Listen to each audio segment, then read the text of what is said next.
Okay, so quite a few of you took some drawing ink home to have a play around with.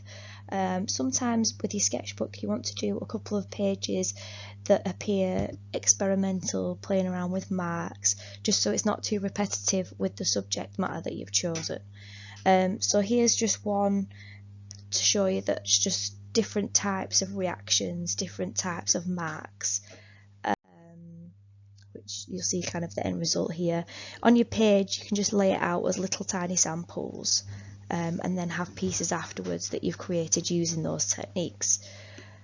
So here's a little demo just to show you the different types of reactions.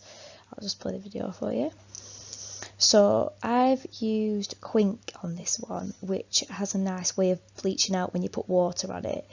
You can also use watercolours and the drawing ink that a lot of you took home. First little sample I've just done is just showing how the water kind of reacts with a little bit of a wash in it, just your basic kind of wash on there. And then the second one I'm just building up here is how it might react sitting on top of masking tape. So I've literally just put a few little strips of masking tape out, popped the ink on top. And masking tape has a really lovely way of absorbing the ink. It gravitates towards the edges, so you'll see a few nice little markations on that one. If you just put little sort of blobs next to each other, you can kind of see how you're playing around with the material, and that's good for kind of experimental marks.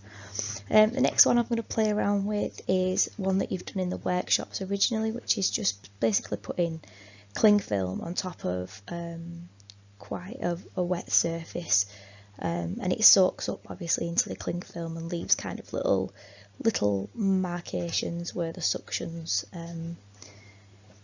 attached to the paper. So that's the one with the cling film.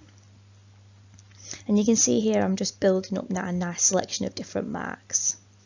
So next one, again another surface for it to absorb into, is tissue paper. So I'm just literally sticking tissue paper down here, trying to keep it, I've scrunched it up and I've kind of flattened it out just so you've not got too many bits sticking out of your paper. And then again, just literally just sort of soak it in, let it kind of pull towards the little cracks that you've got in the creases. Make some, it's always nice if you make some little areas denser than others, and then you can just see a nice little gradient. Next one, I'm going to play around with some salt. So salt reacts really well with brushes and watercolours and inks. So literally just your normal household salt, just sprinkle it on top of a bit of ink, and you can just see there how it's sort of separating away. The ink's kind of moving away from the salt. And then finally the last one, I've just literally done a wash of ink and then used a cocktail stick over the top. Well, I say cocktail, a pencil dipped in the ink just to make some marks on top there. You can kind of just mess about with that scribble on top of it just to show you how you can do delicate line as well. So that's a little demo video.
Okay, and then just finally showing you how this can be adapted then into a landscape or a composition. This is, I think this is Paul Fowler, this artist, so I think a couple of you use Paul Fowler.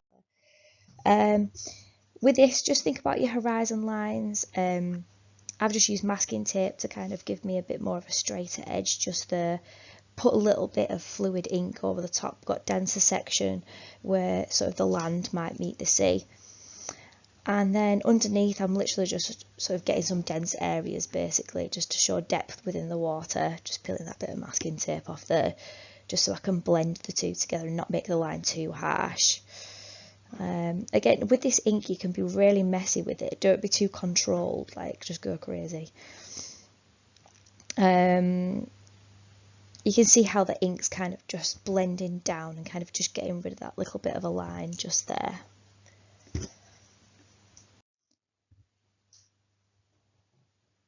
Okay, and then here I'm just literally getting a pencil, and like we've just done with the mark making, I'm just going to put a few little bits of reeds on, just to give it a little bit of definition. Not being too controlled with my lines, just kind of whacking it on there. And you'll just see that gives a little bit of interest down the bottom. Now obviously you guys want to spend more time kind of blending upper areas into lower areas and messing about with blending some of the tones out. And this is kind of a final kind of outcome. Obviously you guys again want to spend a bit more time on it, blend it a bit more, add a bit more interest, but that's the sort of thing you can create with it.